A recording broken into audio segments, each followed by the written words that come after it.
It started as something so innocent. I never planned it, never wanted it to happen, but sometimes, life has a way of throwing you into the fire without a warning.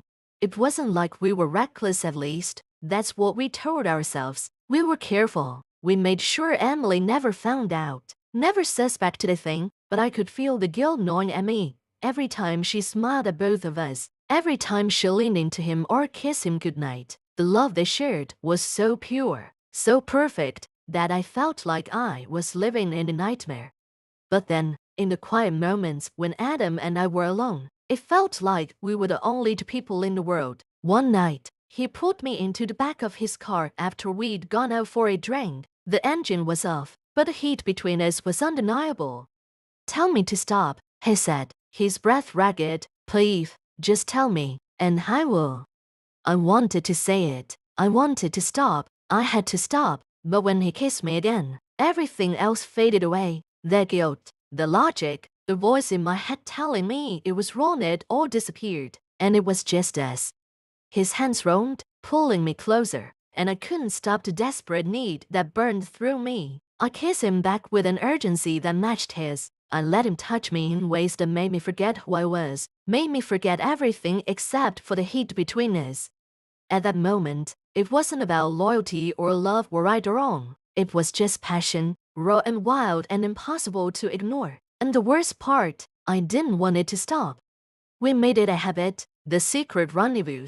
Sometimes, it was in the dead of night, when Emily was fast asleep, and Adam and I could slip away without anyone knowing. Other times, it was during the day, when the house was quiet, and Emily would be out running errands. We'd find each other in the kitchen or in the hallway, and the moment our eyes met, everything else faded into the background.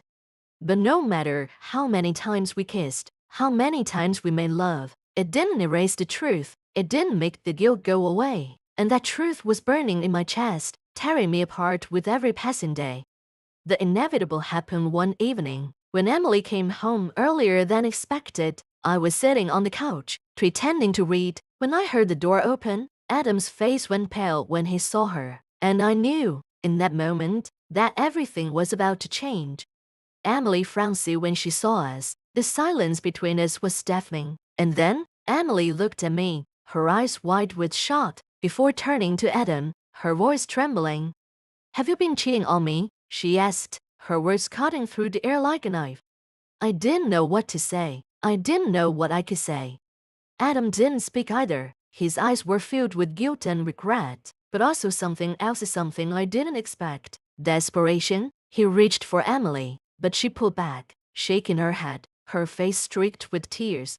"You've been lying to me, to both of us," she whispered, her voice breaking.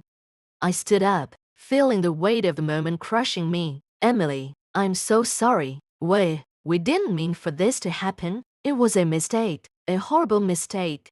But the damage had already been done. There was no going back.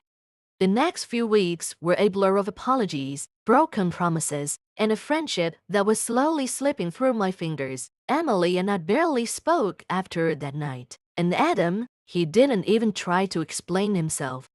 It wasn't just the fear that tore us apart. It was the betrayal, the knowledge that we had destroyed something so pure, something that could never be fixed. I lost my best friend that day. And Adam, he lost more than just his marriage. He lost everything. His name was Adam, Emily's husband. I remember the first time I met him, charming, funny, the kind of guy who could talk about anything and make it sound like the most important thing in the world. Emily was glowing whenever he was around. I couldn't blame her. He was perfect. But, if I'm being honest, he was more than perfect. Adam had this way of making me feel seen, of listening in a way that made everything else fade away. When I was around him, the world seemed to slow down, and it was wrong. So wrong. He was married to my best friend, after all. But we couldn't help it. We just couldn't stop it.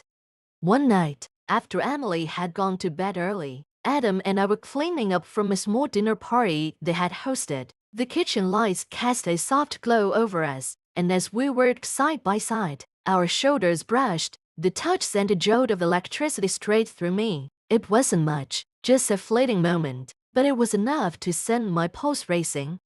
Sorry, I muttered, stepping back awkwardly, but Adam didn't move. Instead, he looked at me with those piercing blue eyes, and for the first time, I saw something different, something real. I'm not sorry, he said, his voice low, almost a whisper. My heart skipped a beat, and before I could stop myself, I was stepping closer to him. What are you saying? I asked, my voice barely above a breath. Adam didn't answer. He just reached out, his hand gently cupping my face, pulling me in, and before I could think, before I could stop myself, his lips were on mine. The kiss was soft at first, hesitant, like he was testing the waters, but as my hands found his shirt, and his grip tightened on me, the kiss deepened. The warmth of his mouth against mine sent a flood of emotions through, mad desire, guilt, longing, but above all, hate.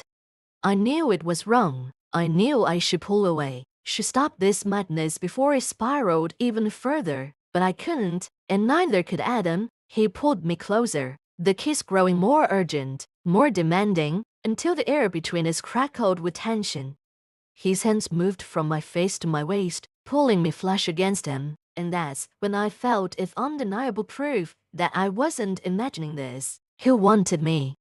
Adam, we can't do this, I whispered, my breath shallow. But his lips were on my neck now, and he murmured against my skin, it's already done, I can't stop, and I don't want to. I should have stopped, I should have pulled away, screamed, or just walked out, but I didn't. Instead, I let him kiss me deeper, let him show me a side of him I had never seen before. We didn't stop, not that night, not for weeks. The secret between us began to grow heavier, weighing on both of us, but neither of us could stop. The weeks that followed were a blur of stolen moments and heart-pounding encounters. Every time I saw Adam, the air between us would thrum with an unspoken desire, a tension neither of us could ignore. And when we were alone, well, that's when everything seemed to explode.